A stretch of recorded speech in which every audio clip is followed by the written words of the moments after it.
Dan sekarang kalau gagal visa itu mahal ya, harus banding langsung ke pengadilan di Berlin. Nah, biaya pengacara untuk banding di pengadilan Berlin itu sampai 3.500 euro. Itu belum biaya pengadilan, masih biaya pengacara. Jadi jangan sampai gagal, karena sekarang gagal juga mahal.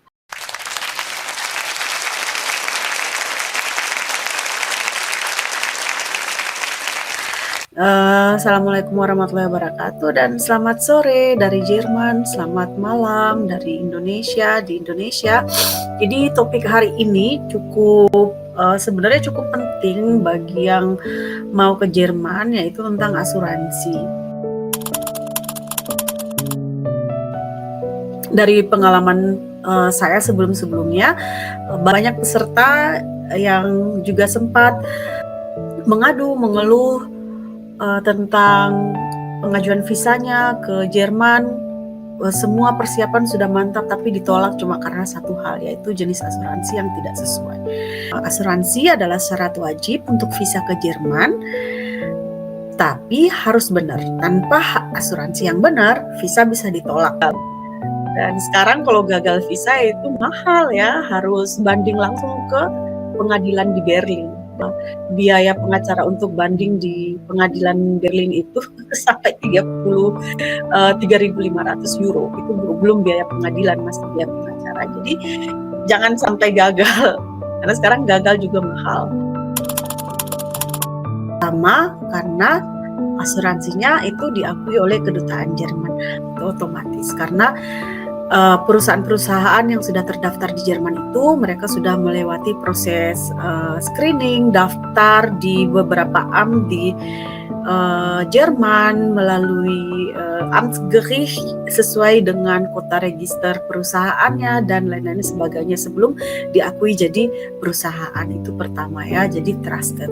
Kedua, prosesnya sangat mudah dan itu online, jadi cukup print out polis itu sudah bisa. Kemudian harga sangat transparan, tidak ada harga yang disembunyikan atau harga lain-lain, harga agen dan lain-lain itu tidak ada. Semuanya sesuai dengan yang dicantumkan di website asuransinya, dan ya ini saya sudah sebutkan tidak perlu pihak ketiga. Ada yang belajar, ada yang relawan, FSJ, BFD, au pair, digital nomad juga bahkan sekarang sudah mulai populer banget visanya. Kemudian work travel ini juga ada beberapa jenis, ada yang khusus untuk orang EU, ada yang sudah dibuka untuk semua negara. Professional, blue card, yang profesional belum tentu dikasih blue card ya.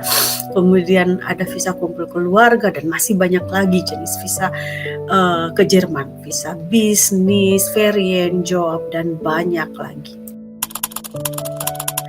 Sepanjang kepengurusan saya lihat asuransi ini yang paling best, baik dari segi pricing, dari segi kemungkinan ditolak oleh kedutaan Jerman itu hampir zero, hampir tidak ada ya. Dr. Walter ya, ini yang paling saya rekomendasikan, Dr. Walter.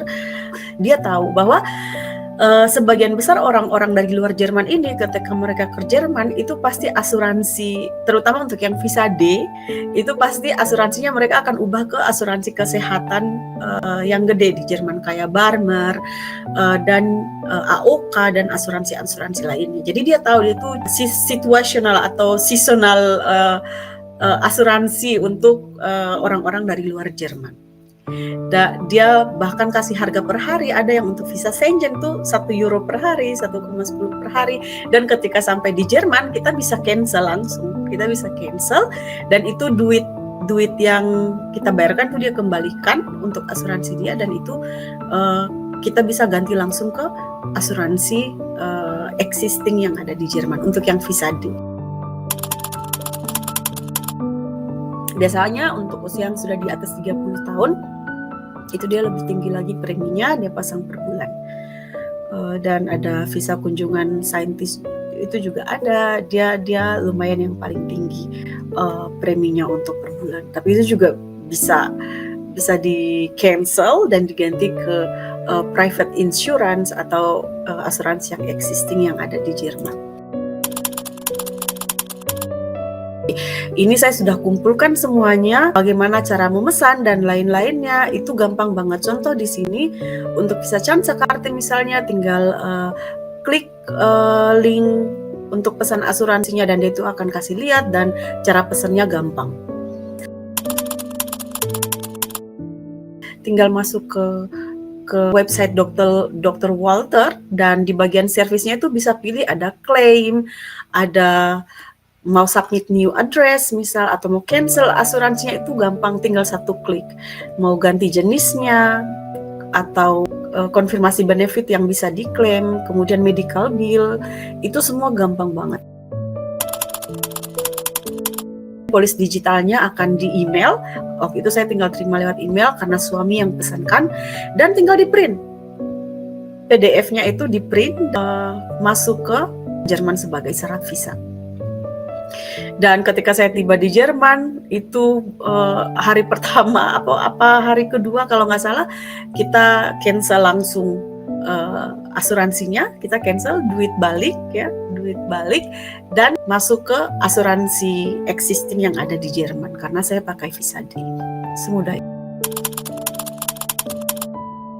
Tantangannya itu sekarang adalah di satu, mengenali otoritas mana yang kita kontak. Dua, mengenali brand-brand mana yang kita pakai dan terpercaya dan bisa diandalkan. Ketiga, memahami cara pakainya.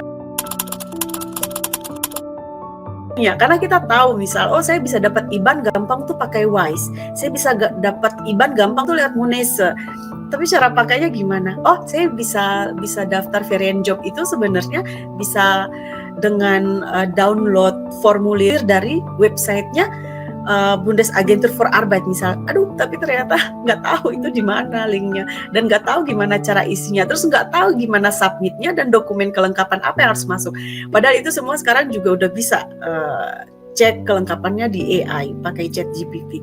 Walaupun tidak 100% benar, tapi itu gambaran-gambaran apa saja yang harus kita lengkapi itu ada. Jadi harus tahu cara pakainya juga. Tahu di mana informasi yang benar dan tahu cara pakainya itu paling penting. Lihat review-reviewnya dan kita tahu bahwa brand-brand ini adalah brand yang memang sudah reviewnya bagus dan direkomendasikan banyak orang yang sudah pernah pakai. Menurut saya itu hal paling penting yang harus diketahui orang-orang Indonesia yang mau ke Jerman.